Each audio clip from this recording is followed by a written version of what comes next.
What if I told you that one of the world's fastest growing sports empires, now worth over $10 billion, started with a shoe that everyone thought was broken?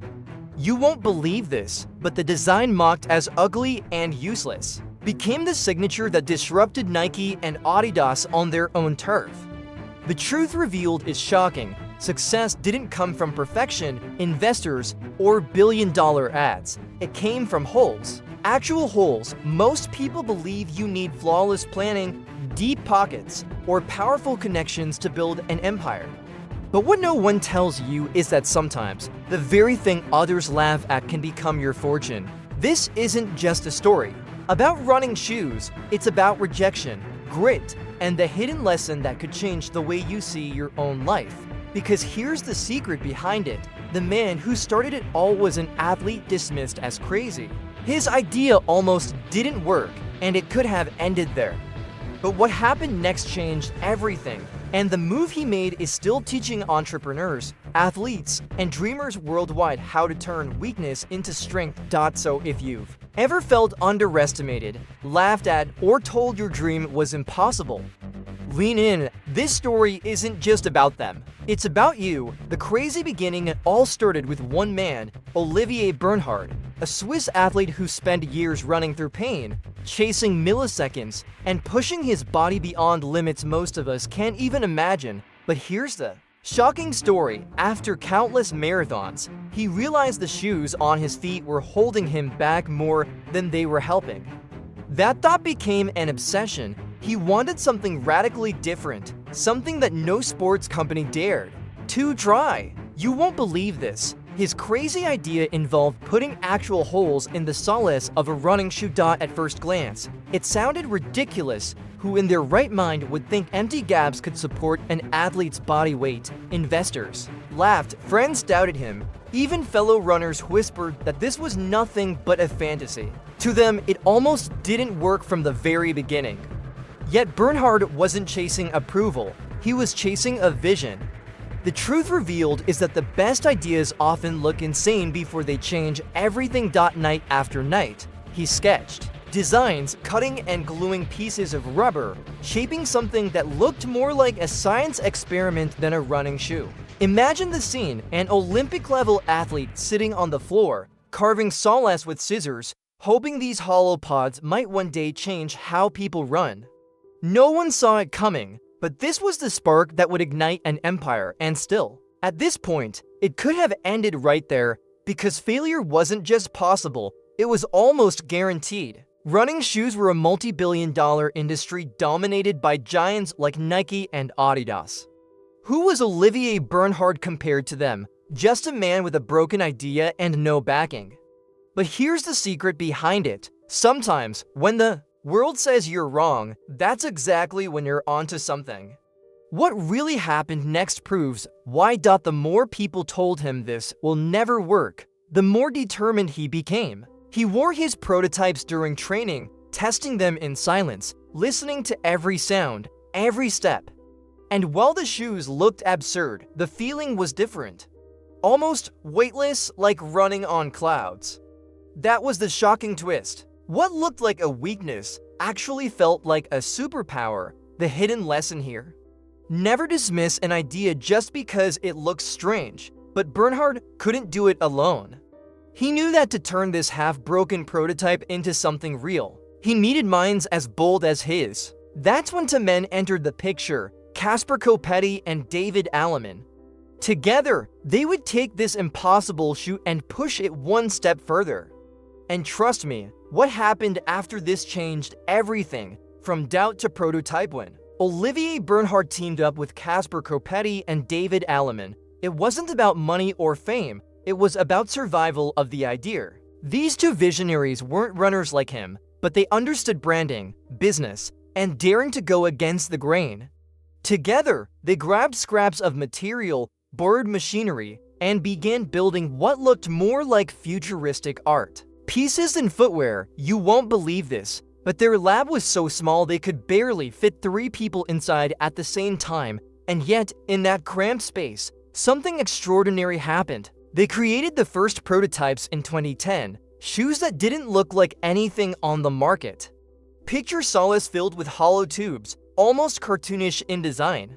People laughed at them. The truth revealed, however, was that the magic wasn't in how they looked, but in how they felt, because when athletes put them on, they experienced something shocking. Running felt lighter, softer, faster. The phrase running on clouds wasn't marketing fluff. It came directly from the mouths of the first testers. At trial runs, people stopped mid-race, staring at their feet in disbelief. No one saw it coming, but the very holes that critics mocked became the detail athletes couldn't live without. It almost didn't work, but these shoes gave runners the sensation of floating, a secret behind performance that no spreadsheet could predict. Still, the risks were massive. The prototypes were fragile, breaking down quickly, forcing them to rebuild over and over again. Money was running out, patience was thin, and big brands were circling like sharks. Learn from this mistake. Some advisors told them, stop wasting time, but they didn't stop. Instead, they doubled down, believing that what really happened in those test runs was too powerful to ignore. And here's the shocking part. Instead of seeking perfection, they embraced imperfection. They knew they couldn't outspend Nike or Adidas, but they could out-innovate them. Every failure was a lesson, every broken sole a step closer to a breakthrough. Athletes began whispering about the shoe with holes that made running feel different. Word of mouth spread, not through ads, but through raw performance. The hidden lesson? Sometimes, disruption looks ugly before it looks genius. But here's where things get even more intense. They had no guarantee this would scale. They had a product, yes, but not yet a brand. And without a brand, they were still nobodies in a billion-dollar industry. What they needed now wasn't just athletes running in their shoes, but an identity, a name, a movement, and when they found it, the entire game shifted. The unexpected breakthrough at first, the shoes looked like an inside joke, but slowly, something surprising happened.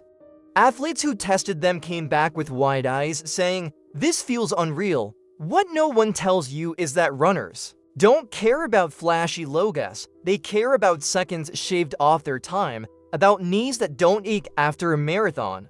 And here's the truth revealed. The holes in those soles actually reduced impact and boosted energy return. It almost didn't work, but suddenly, these misfit shoes had a real shot. Soon, whispers turned into buzz. Runners in Switzerland started asking where they could buy the Cloud shoes. You won't believe this, but within months, they weren't just worn at local races, they were showing up at marathons across Europe. Competitors looked confused, sponsors looked nervous, and athletes looked faster. The shocking story was unfolding in real time. No one saw it coming, but this wasn't just a prototype anymore. It was a revolution lacing itself up. And then came the official birth, On Running, a brand name that felt simple, bold, and universal. The truth revealed is that branding wasn't an afterthought, it was their weapon. They weren't just selling footwear, they were selling the idea of freedom, of running lighter than ever before. People connected to it because it wasn't about perfection, it was about breaking limits.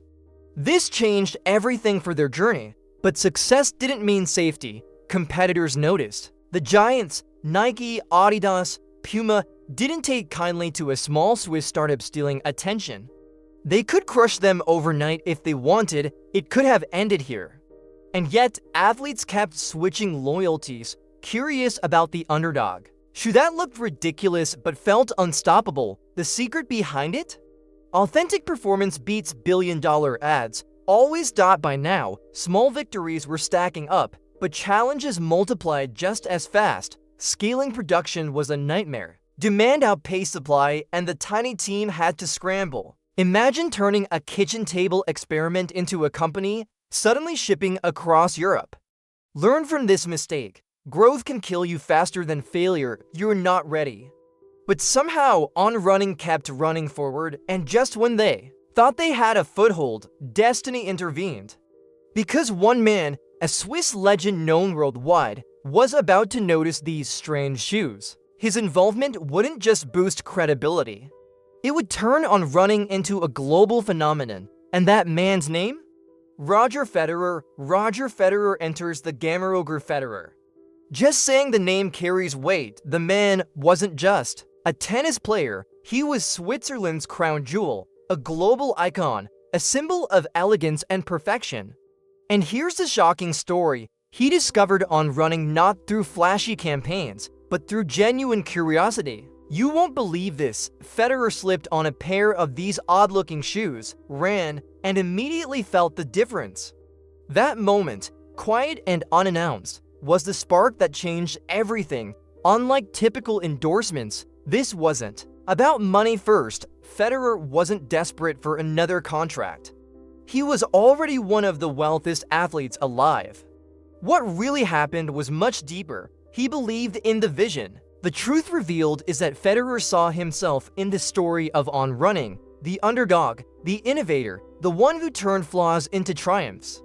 And so, instead of just lending his name, he invested his fortune and reputation. The partnership was more than financial. Federer became a face, a voice, a living ambassador of the brand. He brought instant credibility in places the startup could never reach alone. Think about it. Suddenly, this quirky Swiss shoe was being endorsed by the greatest Swiss athlete of all time. That's not coincidence. That's destiny disguised as marketing. It almost didn't work, but Federer's backing made the impossible possible. With Federer on board, On Running wasn't just a local sensation anymore. Doors opened in the United States, Asia, and beyond. No one saw it coming, but the company catapulted onto the world stage overnight. Journalists called it the Federer effect, and they were right. The secret behind it? Trust. If Roger Federer trusted these shoes, millions of athletes and casual fans would to dot. And here's the hidden lesson. Credibility can't be bought. It has to be earned.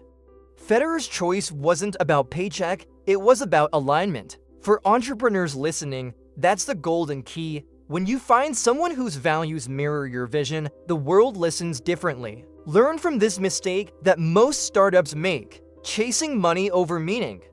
On Running flipped the script, but even with Federer's backing, the war was far from over. Nike, Adidas, Puma, these weren't passive rivals. They were billion-dollar juggernauts ready to crush anything in their way. So how could a Swiss startup possibly compete? The shocking truth is that their biggest weapon wasn't Federer, wasn't money, and wasn't ads. It was something everyone thought was a weakness, but turned out to be their ultimate strength. Global expansion and rivalry. Since Federer joined, On Running wasn't just a quirky Swiss experiment anymore, it was a global contender. Their strategy was razor-sharp: position the brand as premium, stylish, yet undeniably high performance. The shocking story is that they weren't chasing the cheapest shoe on the shelf. They wanted to become the Apple of sportswear. You won't believe this. Instead of trying to be like Nike, they made Nike chase them. That flipped the entire market dynamic. In the US, the world's toughest market, athletes, marathon runners, and even lifestyle consumers started adopting On. What no one tells you is that America doesn't just buy products, it buys culture. And On Running sold culture perfectly. Their shoes didn't scream for attention. They whispered elegance and whispered speed. Before long, celebrities wore them, CEOs wore them, and everyday runners swore by them. It almost didn't work, but they cracked the code. Meanwhile, Adidas, Puma, and Nike were watching. These were billion-dollar rivals with decades of dominance. The truth revealed is that On Running wasn't fighting them with that budgets or giant sponsorships. They were fighting with story. The David versus Goliath energy drew people in. Runners wanted to side with the underdog, the shoe with holes that defied logic. The hidden lesson: people don't just buy shoes. They buy rebellion. Growth exploded. Stores in New York, Tokyo, and Berlin sold out in days. Online orders crashed servers. You won't believe this. At one point, their growth rate outpaced both Adidas and Puma in key regions. No one saw it coming, not even Wall Street. The shocking part? Demand was so strong, On had to turn down deals because supply couldn't keep up. That's when they realized their so-called weakness had turned into their greatest weapon. Because here's the truth no one tells you. Their biggest strength came from what everyone thought was a weakness, those strange hollow soles. Instead of hiding them, On Running doubled down. Ads showed slow-motion shots of runners floating, clouds under their feet. They weren't competing with Nike's athletes. They were creating an entirely new category. And this changed everything. But as every underdog learns, rapid growth brings new dangers. Rivals weren't going to stay quiet, copycats emerged, and the industry sharpened its knives. Yet On had one more trick up its sleeve, a move so bold that it transformed what critics once called a design flaw into a billion-dollar trademark. And that's where the story takes an even more shocking turn. From flaw to trademark. In the beginning, those hollow soles were mocked. People called them ugly, unstable, even dangerous. But you won't believe this. The very thing that critics labeled as a fatal flaw became the core of On Running's billion-dollar identity. The truth revealed is that branding isn't just about hiding weaknesses. Sometimes it's about turning them into your loudest statement. And On embraced it completely. Instead of apologizing for the holes, they made them the star of the show. Every ad, every campaign, every box screamed one promise: running on clouds. What no one tells you is that when you brand around an emotion instead of a product, you stop selling shoes and start selling dreams.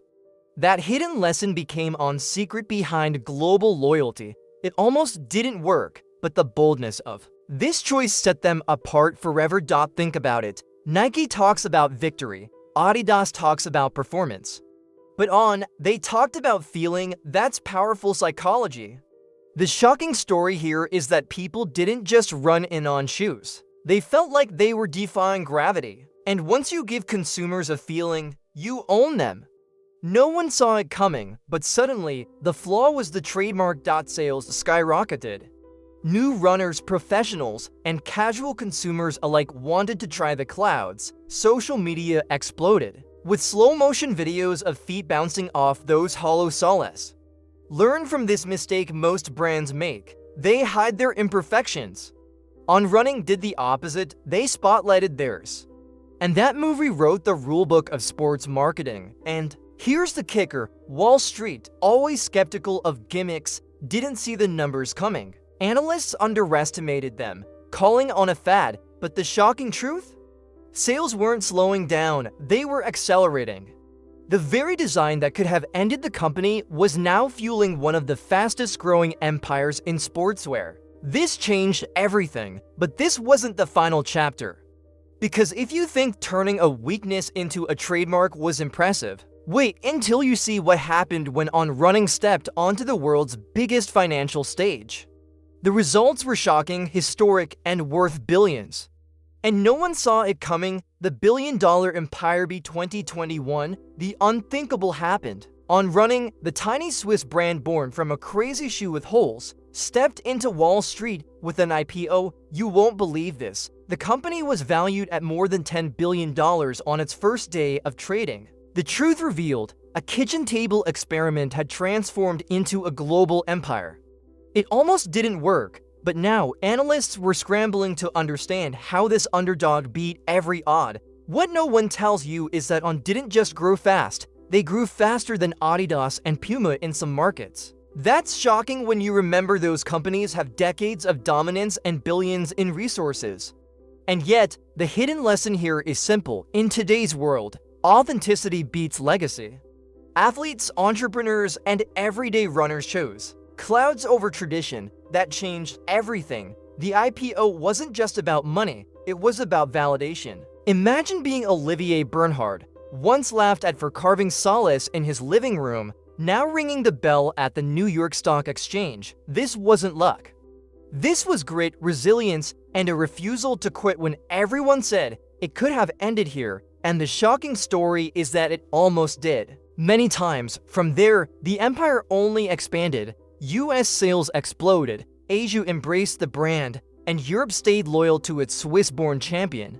Celebrities rocked them on red carpets, while marathoners broke records in them. No one saw it coming, but On Running became one of the most desired sportswear brands on the planet. Their shoes weren't just gear. They were lifestyle statement. And here's where it gets fascinating. Wall Street still underestimated them. Analysts doubted they could sustain growth, but quarter after quarter, on kept proving them wrong. Learn from this mistake. Never bet against a company that built its fortune on being underestimated. Because the secret behind their rise wasn't money, it was mindset. And that mindset kept fueling them past expectations. So what's the hidden lesson? That sometimes the flaw is the fortune. The holes mocked as stupid became the billion-dollar signature that changed sportswear forever. And here's the shocking truth. If on running could turn a defect into destiny, imagine what flaws in your own life could transform into strength. But that reflection is a story for you to carry forward. So what about you? What's the flaw in your life that you've been hiding, afraid people will laugh at it? Because here's the hidden lesson. Sometimes, what looks like your biggest weakness can be the very thing that turns into your empire.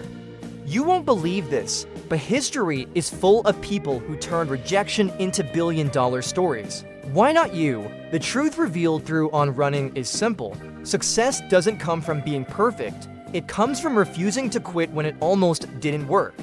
Think about it. Olivier Bernhard was told his idea was useless. Today, those same holes are worth billions. What no one tells you is that the only difference between him and you is the decision to keep going. So let me ask you, what dream have you put on hold because people doubted you? What project have you abandoned because it could never work? And more importantly, what could happen if you picked it back up today? If this story gave you something to think about, drop your thoughts in the comments. I want to hear from you, because your perspective might inspire someone else who's watching right now. And don't forget, hit that subscribe button and turn on notifications. Because here, we uncover the shocking stories, the hidden lessons, and the secrets behind billion-dollar legends that no one else tells you. If you leave now, you'll miss the next one, and trust me, you won't believe what's coming.